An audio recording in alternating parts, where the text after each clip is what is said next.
All right, here we go. We're going to continue filling in the corners with the 7th level, and I'm going to do something that I've been wanting to do for a video, but have been nervous to do it, and that's to show my deck building process in video form. Now, here's how long it actually took: an hour and 21 minutes. So I've condensed it down as much as possible. And so the first thing I want to talk about is building a deck in general. Like, what should your focus be? Should you have a focus? How should you approach it? And a lot of those questions are, well, it's totally up to you. I have found that I really enjoy deck building for a specific scenario. When I first started deck building, I was all about, let's try to make a deck that is absolutely amazing, the community is going to love, there's going to be songs sung about it, stories written, the gods will put my picture in the night sky. I think I shot a little too high. I really tried to make decks that everybody could use for every scenario, and honestly, that's almost impossible. So what I have found, especially over the course of my single progression series, is it is really, really fun to build a deck, progression style, to beat a certain quest. You're putting cards in the deck to tech against the quests. I like mixing up the heroes, so in the progression series, I try to use as many different hero combinations as I could, as many different combos as I could think of, and there's still tons left in the box that I didn't get to, but I found diversity and variety was really fun. And so as I'm filling in these corners, I am playing the quests that are, quote-unquote, easier, which means I don't need to make sure I can beat the quest. That's not the problem. Some of these quests are so dang hard progression style. It's really, how in the world am I going to beat this thing? Where these quests, that's not the problem at all. So the problem is, if you want to call it a problem, how do I make this interesting? How do I show off some cards that I never used in any of my other videos? So that was kind of my restrictions I put on myself. Try to use cards I haven't used yet. Try to have some fun with the build. So the 7th level is an interesting quest. It's not very hard, but it does something different than we've seen. And that is, it gives you a really small encounter deck. Look at this thing. That's small. And what it is it's full of little teeny tiny wimpy enemies. And they're not really wimpy. Some of them hit really hard, but they don't have many hit points. Look at this guy. He has one hit point. So as soon as I see it's a quest with a 1 hit point enemy, we're putting in Thalon. So let's get Thalon in. When Thalon's committed to a quest, he's going to deal damage to this enemy, and then it'll go in a discard pile. And then now I want to put Shadows of the Past into this deck, because Shadows of the Past can put this enemy right back on top of the deck. So that's kind of my idea. I played the quest, kind of got a feel for it.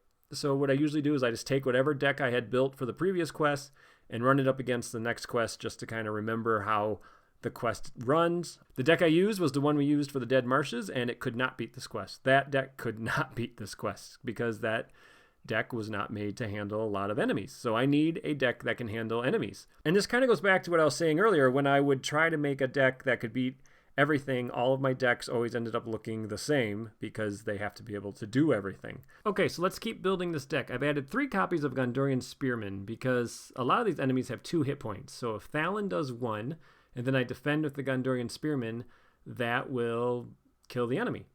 A lot of the shadows add enemies to the staging area. Like the shadow just says, add this enemy to the staging area. So if I could kill the enemies before they kill me, that'd be great. So Quick Strike could do that. I could also just feint them. So I'm going to add feint later. I forget to add it right now. So including the 2 copies of feint, that's 10 cards. I need to add 40 more. And this is how I deck build. This is my idea. I want to kill the enemies before they attack me. So I've had 10 cards added to this deck that can do that. That's my tech against this specific quest. Now I need to round out the deck, and mainly I need willpower. But at this point, this is where you're free to do whatever you want. I just need to add willpower. I've been using Eowyn in all my decks so far in this series except one, so I'd like to stay away from Eowyn. So actually, I've been using Spirit in all my decks. So what if I just go Leadership Tactics? I'm thinking Glowin and Dine. Dine will boost Glowin and Thalon while they're committed to the quest. maybe Glowin can get some damage on him to gain more money. That'll help me pay for some stuff. I'm probably going to be short on tactics resources. So now what I'm doing, because it's hard for me to remember what cards are available, I'm just kind of looking. So Dwalin's also available, but I'm not planning on attacking. So Dwalin makes no sense. I'm hoping to not have to attack. I'm hoping the enemies die before I need to attack. And because I can't remember what cards are available and which ones are not available, I sort like this. So I got now tactics and leadership, and I'm just doing allies. I know we have a lot of eagles at this point. Let's see, another dwarf? Sure, Dine boosts all the dwarfs. Maybe I'm going to add some eagle allies because there's also going to be a shortage of card draw. So if I put enough eagle allies in, I can use... The eagles are coming. Son of Arnor might be okay. There's one enemy that doesn't come down. Actually, I think there's two enemies that don't come down. And so if I can use the Son of Arnor to grab that enemy and drag it towards me, maybe some sneak attack Gandalfs could do it as well. The Son of Thorndeer could kill these enemies. So knowing that there's enemies that kind of stick up in staging, I'm putting some tech in there to handle those guys. Bornaloff isn't really that good. Most of the enemies are orcs, so the Blade of Gondolin might not be a bad choice. But again, I'm hoping I don't have to attack, but I might have to attack. So I can't count on my plan killing everything. Let's see, I could put in some more weapons. We got some axes. The Horn of Gondor. Yeah, sure, okay. So the Horn of Gondor could help me get more tactics resources. So when I build like this, I'm looking at my three things I need to worry about. Willpower, attack, defense. And so I have a plan for combat. So now I'm trying to add willpower. So Clibrian Stone. I'm going to add the Song of Mocking. Maybe I can move damage to Glowin. I'm really putting that in there because I'm trying to include cards I haven't included before. Now I could put in Narvi's Belt. And then I could put in like Spirit allies or Lore allies. I'm going to keep that in the back of my mind as a choice if I run into a problem when I'm testing this deck. I'm really not spending a ton of time trying to get the 40 cards needed. Parting Gifts could move resources to tactics. That could help. There's my eagles are coming, so some card draw. I'm just adding cards to round off the deck, and then when I play, I will see what the deck needs.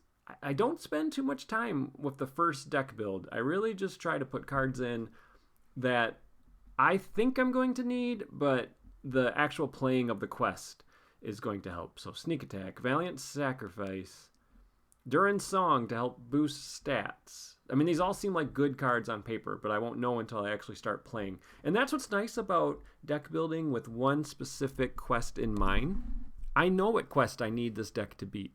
So I'm not going to have to test it against 3 or 4 different quests and make changes based on that. I'm just going to play the 7th level, and we'll see how well it does. If it completely falls on its face, I know I need to make some big sweeping changes. All right, 5 cards to go. I have 19 allies at the moment. I have a lot of events that could be useful. Let's look at the neutral cards. So Song of Battle, sure. So I'm just trying to shore up my resource smoothing. You know, the Boots from Erebor is a card I never used in the series. Gives an extra hit point? Okay, yeah. It's free? Sure, why not? Why not? All right, 49, and let's see, I still need to add Gandalf, and I think I'm going to add 1 copy of Radagast. Okay, so now we are at 53. All right, 53 cards with this copy of Radagast. Radagast can help pay for things. Now I need to cut 3. All right, so I spend a lot of time going over all the cards. In the end, well, what I really want to cut is Song of Mocking, but I'm leaving it in there because it's a new card to the series, so I'm kind of forcing myself to keep it. I end up cutting the Dwarven Axe and the 2 Axe Hands, so I guess I don't like axes, because I'm wanting the Eagles are coming to hit Eagles as much as possible, and I'm hoping I don't need these weapons to do much killing. I still think I'm going to be short on willpower, so that's what I'm going to call the deck. All right, let's load up the 7th level and see how it does. I'm not going to show the whole playthrough, of course. I get the Gondorian Spearman in my opening hand. I also get my 1 copy of Celebrian Stone. So that's a really good start because I got some willpower and I'm going to be able to do the Gondorian Spearman thing. This quest gives you an objective that you can attach to somebody and they do not exhaust to quest, which is pretty great. And then you have to reveal a card to start the game with, and the card I revealed is a little enemy, so it does not get the damage from Thalon. And from here, it does not go well. I can't muster up enough willpower. I have to engage enemies who are putting more enemies in, and I can't damage the ones that are getting put in the staging area shadows. I lose. I keep hoping I'm going to draw Faramir, and that's when I realize I never put Faramir in my deck, which I totally should have. So there was a lot of problems with the deck. I'm really thinking maybe Eagles wasn't the way to go because I needed just more questing in general. I don't want to take forever on this quest. I want to get through it as fast as possible.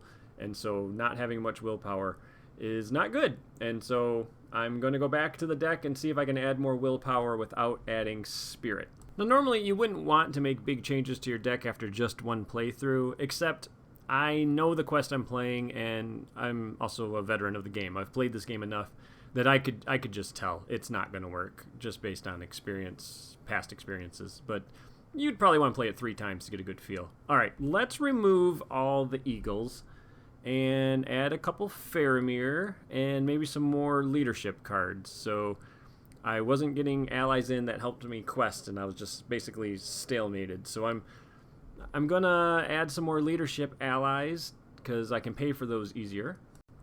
9 cards to go, and now I'm doing the thing that I talk about on the podcast where I'm remembering the cards that I drew that I wish I hadn't because I had no use for them. So like Song of Mocking and Parting Gift. I mean, there's a reason, Parting Gifts, there's a reason I don't include these cards in any of my builds because I didn't need them when I drew them, but I'm trying to include cards I don't normally include. Let's put the Eagles of the Misty Mountains back because they can quest for 2. And I think I'm going to have to add Steward. I was trying not to add Steward, but I think I'm going to have to. So let's add Steward. I try not to add the super strong cards in every build, but since I'm not using Spirit, so I don't have Eowyn, I don't have a Test of Will, I think Steward is going to be okay. So 44, if I add Steward, that'll put me at 46. I just need 4 more cards. Maybe I can get rid of a shadow this way. So Dawn, take you all. That's a card I never used. For Gondor makes no sense. Readying an ally card makes no sense. Rear guard to boost my willpower up by discarding a leadership ally? Jeez, I don't know. It's hard when you only have this many cards. I could go to the Narvi's Belt thing, but that's a hard combo to pull off, because if you draw Spirit allies, for example, and you don't have Narvi's Belt, those are absolutely dead cards. So maybe 3 copies of the Dunedain Quest for +1 willpower. I'm not happy about it, but I've added a lot more willpower. I've got rid of my Eagles who weren't doing much. All right, well, let's take this build and see what it does, and keep paying attention to the cards that are helping me versus the cards that aren't. And while I was playing these decks against the quest, I forgot that whatever hero was holding onto the book can't attack, so I'm going to have to adjust my strategy a little bit. I don't think it changes too much from what I found out. So I play the quest 4 times, and I won 2 out of the 4. I either won easily or I lost pretty quickly, and I don't like that. I'd like my deck to be more consistent, where my losses are close and my wins are absolute. But I always want to feel like I have a chance, and like in the first game, I revealed an enemy that basically I just ended the game right there because the enemy destroyed my board.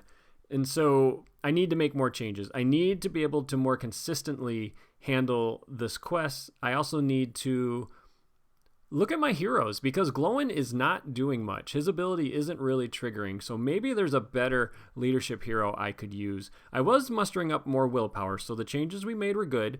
The willpower was coming online, but I was still struggling in combat a little bit, and the deck isn't quite there. It's missing something. I was paying attention to the cards I drew that I didn't need, but I did get to pull off the 1 hit point enemy Shadows of the Past trick, so certain things are working.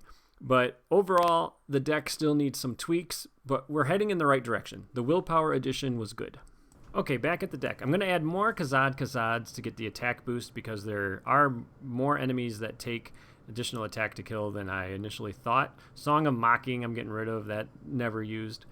I also get rid of Dunedain Quest. So these are cards that when I was playing, I drew them, and I wish I drew something else. So I was paying attention to that. I'm also going to get rid of the Son of Arnor. I never used his ability. I'm going to add some more weapons. So my initial thought of putting in the weapons was a good one, I think. I need to be able to kill some of these bigger enemies, and that's what I was struggling with. So I'm trying to not get rid of willpower cards and increase my attack. So I'm getting rid of cards that added some willpower but were too expensive. So like the Dunedain Quest, spending 2 resources for 1 willpower. They're just not adding enough willpower to make it a priority. I was actually questing for enough without them. I just couldn't kill things.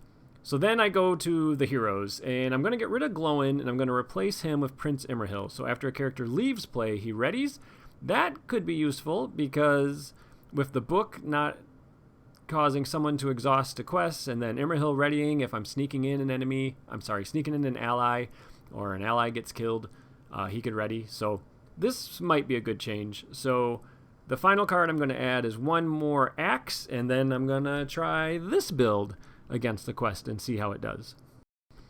And to summarize, I took a huge step backwards. So I ended up getting location locked the first time, then I couldn't kill a cave troll the second time, which ended up ending my game. And then the third game was a pretty normal looking game as far as what the encounter deck was dishing out, and I couldn't handle it. So I don't know if I just got lucky on those 2 wins where everything just fell perfectly fine or what, but this deck did not do good against these. Prince Imrahil did not help at all. His high threat was actually a hindrance. It wasn't good. It wasn't good at all. It was a huge step backwards, and I'm really starting to think that the build I had where I won those 2 games, I just got lucky on those wins and had the pieces fall just right, because I lose way more often than I like, and I really need to think about what I'm doing wrong here and what I need to change about this deck. And maybe I'm not going to be able to do tactics leadership. I might have to add a 3rd sphere, and I'm just hoping I'm not.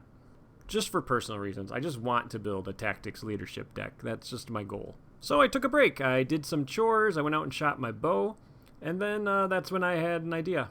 Why am I running 2 leadership heroes? Why don't I run Gimli? Then I'll have 2 tactics heroes to help pay for these tactics cards. Gimli gets buffed up from taking damage, which solves my I couldn't kill things issue as well.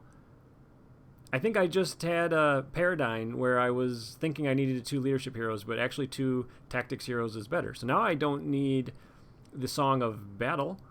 Now I can add some of these eagles back in, and I might be able to put back in the eagles are coming, which also solves the card draw problem, because I really wasn't drawing enough cards to make me happy either. So if you remember back, my original build used a bunch of eagles. I just had my heroes not correct.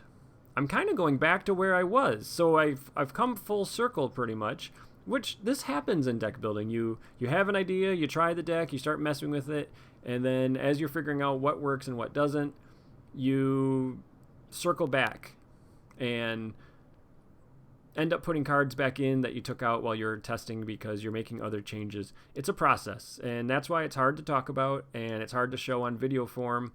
It's hard to explain what I'm thinking because it's a lot. It's a lot of factors to take in, and all of these decisions I'm making are largely based on the playthroughs, taking the deck up against the quest I'm trying to beat, paying attention to the cards I didn't need, and modifying the deck accordingly.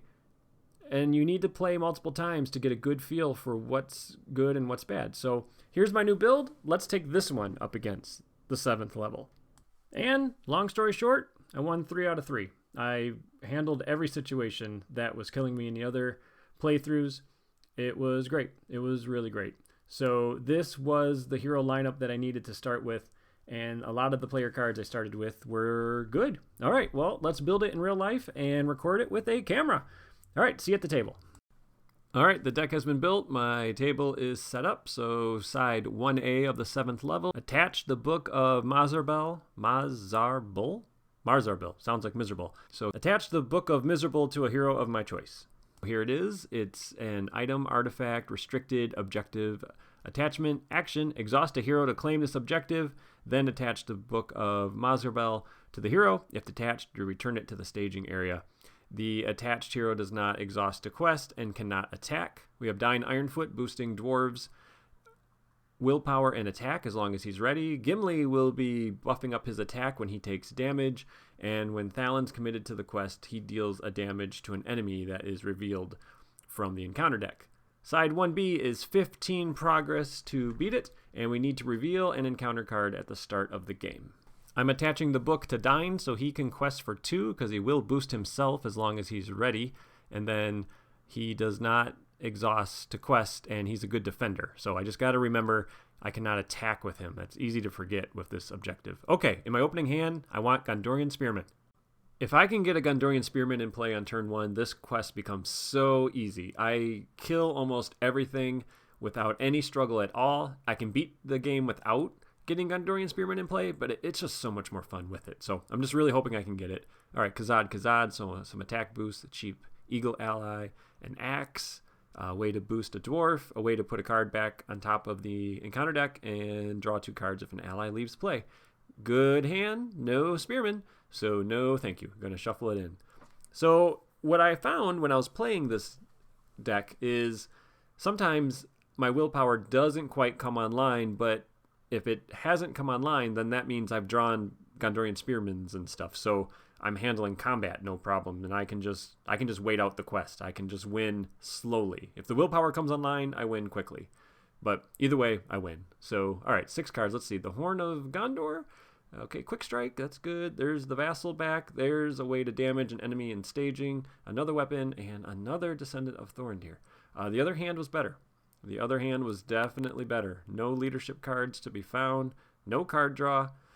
Yuck. All right, there's my skinny encounter deck, and we have to reveal a card. So here you can kind of get screwed because you reveal a little enemy and you don't deal a damage to it because Thalin's not committed to the quest. And then that enemy will attack you, and maybe that'll add another enemy, which Thalin also won't damage. And there we go. Case in point, we're going to get the little swordsman, and he's going to take no damage because he was not revealed during the quest phase when Thalin was committed to the quest. All right, resources, 31 threat, and another really expensive ally. Yikes. Okay, let's take a look at this hand. Can I do anything? Do I want to do anything? No. I don't think I'm going to play anything. That's good. I mean, that's what you hope on turn 1, to not play a card. That's great. All right, I'm not going to play anything. There's a treachery that deals damage to allies, so I don't want to play that ally if I don't have to. I want to save up to put in one of the ones that cost 4. So Dine's committed to the quest for 2, and then Gimli and Thalin are going to add another 5. So we're sending 7, and okay, we get a location that is doomed to. I'm just glad it wasn't an enemy, because that could have been bad to get 2 little enemies right off the bat and not be able to kill either. So let's travel to this location. We made a couple progress. We're getting attacked for 3, and Dine's defending for 3. And whoo, okay, goodbye. That was good. I'm glad to see that cave troll go away. I was worried it was going to be another little enemy that goes up into staging, and then the swarm starts. All right, we got 6 resources total. Another super expensive ally.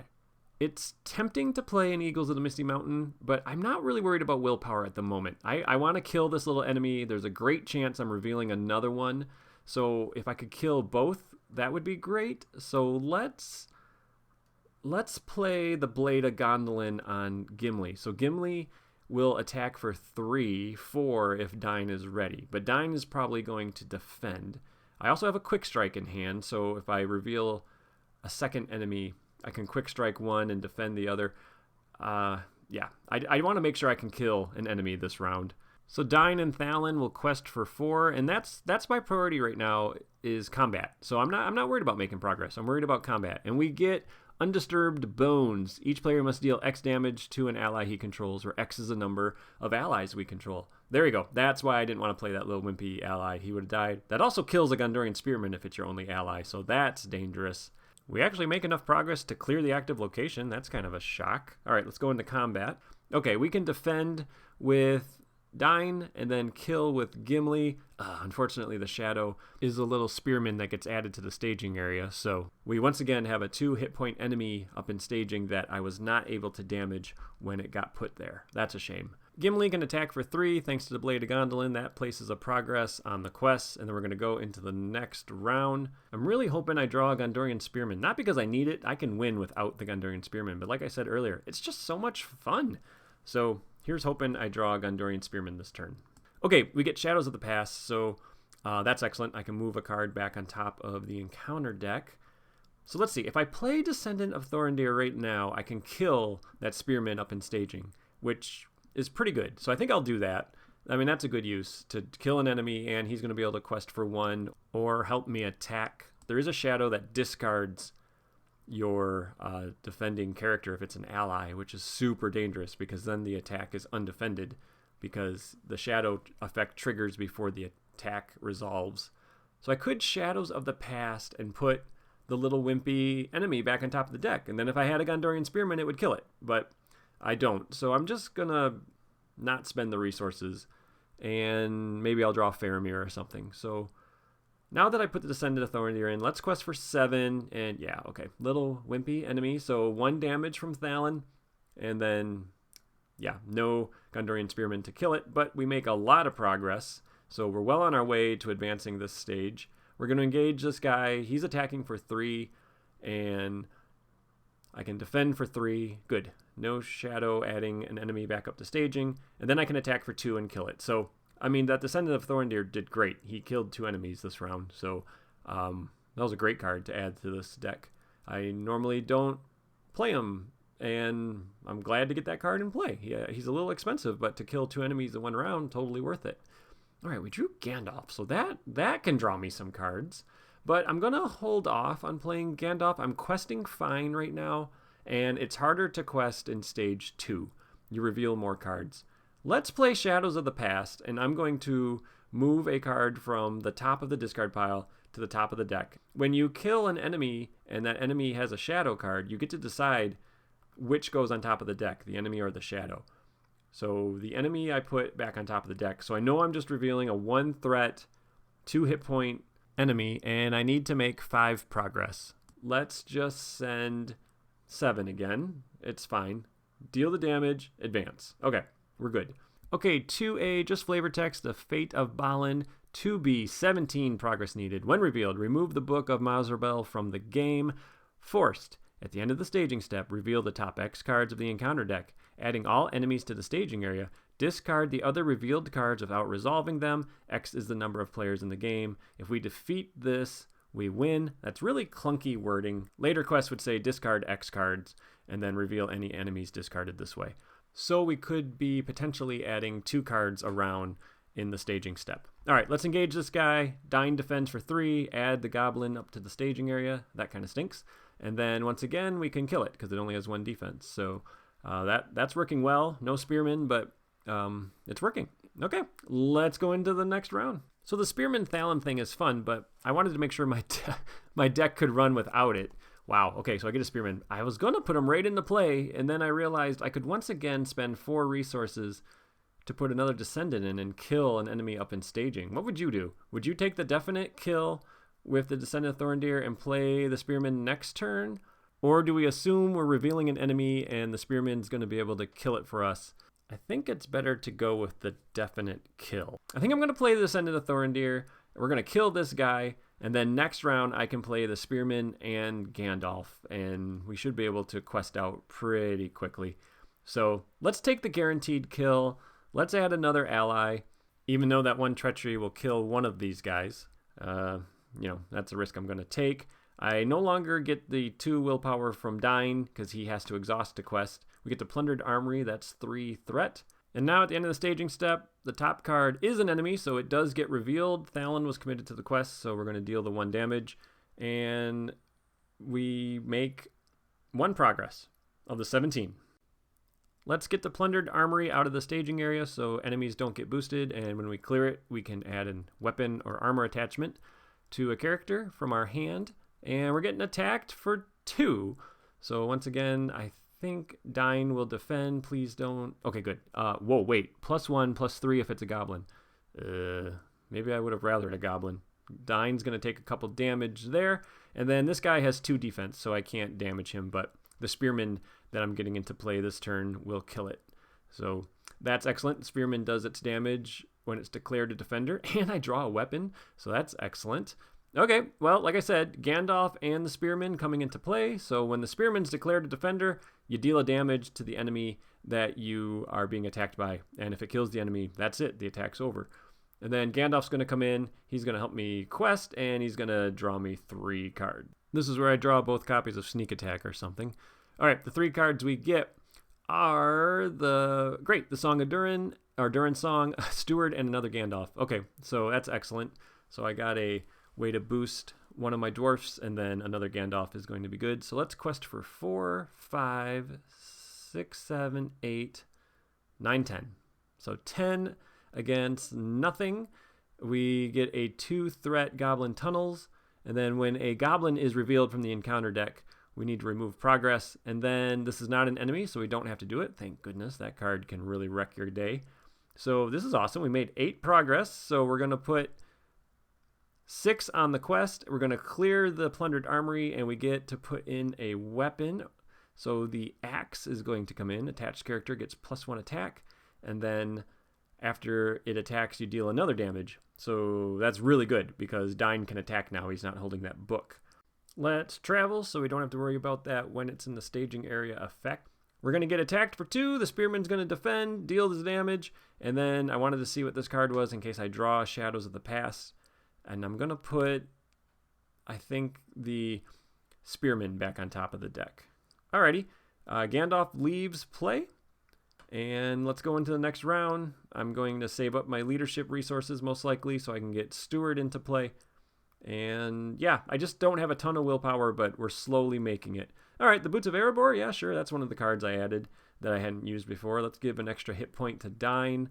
And then I only have 2 tactics resources, so let's play this Vassal because there is another great big hill troll, and there's another enemy that also is a little harder to kill. So let's get some attack power on the board.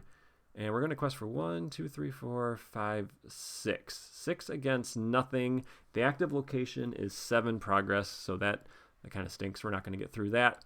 We get another plundered armory, so that's 3 threat. And this is an enemy, but it's the one of 1 hit point, so Thalon just kills that instantly. Love doing that. We make 3 of the 7 progress, and we go right into the next round.